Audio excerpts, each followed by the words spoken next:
We're now going to be focusing in on the fifth. That's where we left off last time. That is an odd number in our chord. When we build a chord, we skip every other note. So 1, 3, 5. Therefore, chord construction wise, 1, 3, 5 is right there, and that's the one that we're going to be picking up. So it's the same name, whether we think about it from interval perspective in the scale or from chord construction. All right, so if we're going to be here, we're going to be on that F. If I go up, well, let's go on the same string. First, we're on the same string. Now it's seven notes up. So if I'm on the same string, I can count up 7 notes, but that's possibly further than I can reach, most likely, and therefore I'll look at the inverse. I'll try to go behind it because I can basically wrap this string into a circle theoretically, and I could just think of it as a circle, right? So I could say if I go 7 steps one way, 12 minus 7 is 5, so I should be able to go 5 steps backwards. So 1, 2, 3, 4, 5. Let's do it with the orange here. So that means if I go backwards from this string, 1, 2, 3, 4, 5 from that note, that is, if I went from C to F, that would be a 5 note away, which would be a perfect fourth. If I go from F then back to C, that should be a 7 note away perfect fifth. 7 note away perfect fifth, going that way. All right, let's say I go up a string. So if I go up a string, where's the 7 note away perfect fifth? Well, it's going to be 7 notes away. If I go up, I have to look for the inverse distance. So 12 minus 7, once again, is 5. So, and that would be a 5 note away perfect fourth. So if I go up 1, there's 5, or I would call it negative 5. And so that means that if I do it here, go up 1, there's 5. So going from C down to F would be a 5 note away perfect fourth. Going from F up to C, therefore, the inverse would be a 7 note away perfect fifth. That means that if I go up 1 string, the 7 note away perfect fifth will always be on the same fret unless I cross the fault line, which only happens on the B string down here. So on the B string, so like right here, if I go up 1 string, then if I go up, well, now it's, hold on, I'm looking for the F here, not that one. If I go up 1 string from here, boom. Why does that happen? Because this tectonic plate shifted to the right in that big earthquake. And so that means that we have this kink in the tuning, kink in the block. You got to go back a block to find the same coffee shop that was forward a block, but it only happens on that string. So that means that if I go down, if I go up 1 string, the 7 note away perfect fifth is always on the same fret, unless I cross the fault line, which only happens on the B string when I'm only talking about at least the 5 strings. Unless we go around the horn, we can get more complicated. But then it would be 1 fret back. That's the thing. All right. Let's say we go down a string. This is the most common one. By the way, we've seen this 7 note away perfect fifth as it relates to the C. So we're going to do some duplicates, of course, as we go through all the modes, which is important and I think useful, because if you do this exercise like this, what will happen is you'll practice the intervals that are more common in all the modes, which that's good because they're more important too, you would think, because they come up more, right? Anyway, so we're going to go to the next one and say that's going to be a 7 note away perfect fifth. So if I go down 1 string, 5, 6, 7, that's our normal shape. That's our power chord shape. Boom. So if I go down 1 right here, 5, 6, 7, 5, 6, 7. So notice that if I have any of these notes, if I know all of the notes in a particular scale, then I might, it's a little bit more complicated for me to think of the chords, the full triad chords, because we have to break out the major and minor chords, which often we tie back to the major scale and say that the 1, 4, 5 are major, the 2, 3, 6 are minor, the 7 is diminished. But you can kind of cheat, right, and say, well, what if I just drop the third? I'm just not going to play the third. What does that do? Well, that means it's ambiguous. I don't know if it's major or minor. I can add the fifth, though, because it's going to be the same on all chords, major or minor, except for that diminished one. So the diminished is going to mess it up because that's when you have, in essence, a flat fifth. But all other notes in any scale mainly, right? Any scale where we're talking major, Dorian, Mixolydian, Aeolian, Phrygian, all of them, all the modes are going to have 6 out of 7 where you can add the fifth always, right? You can always add the fifth on 6 out of 7, and that's something you can do. That's why that power chord is quite versatile, quite versatile tool. All right, and in any case, so then that means if I go down one string, the 7 note away perfect fifth is always 2 frets forward unless I cross the fault line, and that can only happen if I was on the G string, right? Because if I was on the G string and I had the F over here, then what would happen? It would be over here. So because this tectonic plate shifted forward. So whenever I'm reaching upwards and I cross the plate, it's going to make it a longer distance. So the rule is if I go down one string, the 7 note away perfect fifth will always be 2 frets forward unless I cross the fault line, which only happens if I'm starting from the G string, and I go down one string. In that case, then the 7 note away perfect fifth is 1, 2, 3 frets forward. All right then, let's go down to the next one. Let's go down to the next one. All right, so we're going to go here. So if I go down 2 strings, I'm going to say that's 5, 10, 9, 8, 7.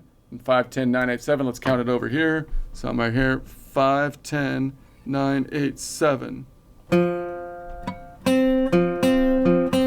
So that means that if so notice this one is one that you might not be as familiar with, but I really think it's useful to understand and look at because you can see the third is right there. So there's my major third.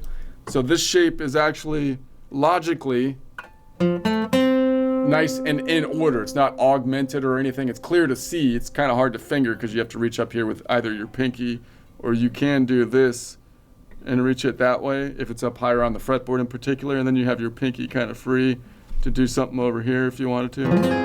Or that's not right. That doesn't sound good. I don't know. That would be in the key. All right. So then, but in any case, so that's actually a good one. So that means if you go down 2 strings, the 7 note away perfect fifth is 1, 2, 3 frets back unless you cross the fault line, and you will cross the fault line if you go 2 strings down if you're either on the D or the G.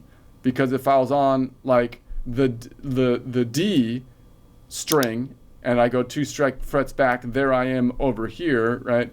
And if I was on the G string and I go 2 frets back, I would be over here. So notice if I'm reaching backwards, then if I cross the fault line, it'll actually make things easier because the distance I got to reach back will be lessened. So that means that if I go down 2 strings, then the 7 note away perfect fifth will be 1, 2, 3 frets back unless I cross the fault line, which will happen if I start on the D string or the G string and go down 2 strings, in which case the 7 note away perfect fifth will only be 2 frets back. Okay then, everybody should be able to repeat this. This will be on the quiz, in case you were wondering, and you can count on your fingers, but note you can't, that's okay for the test, but you can't really do that in practice because your fingers will be on the fretboard and then you'd have to let go of the guitar. And unless it's strapped on or to your back or something, it'll fall. And then the distraction of the guitar hitting the ground and making a ugly thud sound will mess up your counting. And so just be aware of that. So then if we go down to the next one, we're looking for a 7 note away perfect fifth. Well, let's do this one up here. So now we're crossing the fault line. So we're going to say this is going to be 5, 10, and then we shift up to the 15. 15 minus 12 is 3, and then 3, 4, 5, 6, 7. So let's count it up this way. So I'm right here.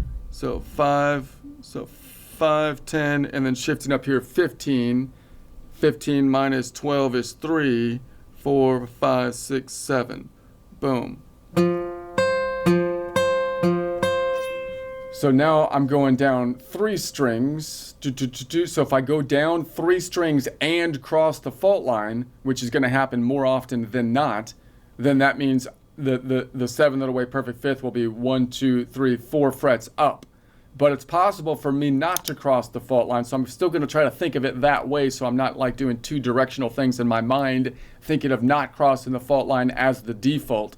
So if I didn't cross the fault line, let's just see, and I went down 3 strings, then, so if I go down 3 strings and don't cross the fault line, or if I go down 3 strings, the 7 note away perfect fifth is 1, 2, 3, 4 frets forward, unless I cross the fault line. Because it's forward, it's going to be greater distance. So therefore, if I go down 3 strings and cross the fault line, the 7 note away perfect fifth will be 5 frets forward. All right, so let's go down to the next one. Otra vez. You know, I know a lot of people like say this, but I seriously feel like the platforms out there are trying to limit my reach. They're trying to stop my crap, from flowing, which I don't think is a good long-term strategy, because I make a whole lot of super solid crap. You know, you gotta let nature take its course, or else it's gonna lead to some painful constipation. That's what I'm talking about. You try to stop that much crap from flowing, it would be like some dude that's trying to stop like the flow of Niagara Falls with one of those feminine products that he found in the men's bathroom, you know, for some reason. It's not gonna hold, man. It's not gonna hold. That's not what they're designed for. There's just too much demand out there. The only way you're going to stop that kind of flow is if you actually build the Niagara Falls Dam, and that takes a lot of effort, because like thousands of people died doing that. What's the point of doing? Is that really where you want to spend anyways? I don't know where that came from. I'm going down 4 strings now.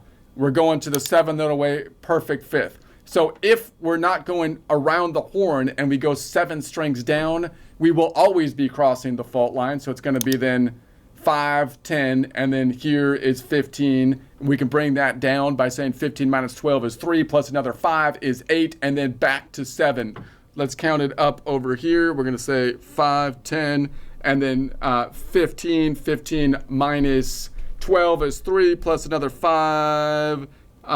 Plus another 5 is 8, and then back to 7. Boom. We can also, of course, count that by saying, why don't I count it upwards and then have the same string down below it? If I go up, remember that I have to take the inverse distance. So 12 minus 7 is 5. So if I go up, that would be 5 notes away. That's going to be the same down here. Now note that if I go 4 strings down, if I was up here, I would still cross the fault line. So I can only go 4 strings down if I'm on the top 2 strings, and therefore I will always cross the fault line. So if I go 4 strings down, the 7 note away perfect fifth will always be on the same fret. However, I can imagine, just from a thought process standpoint, what if I started right after the fault line and I counted around the top of the guitar, just to get a feel for what that might look like, right? So what would happen, we'd say it's going to be 5 notes here, 5, and then it repeats over here, 5, and then we're going to say 10,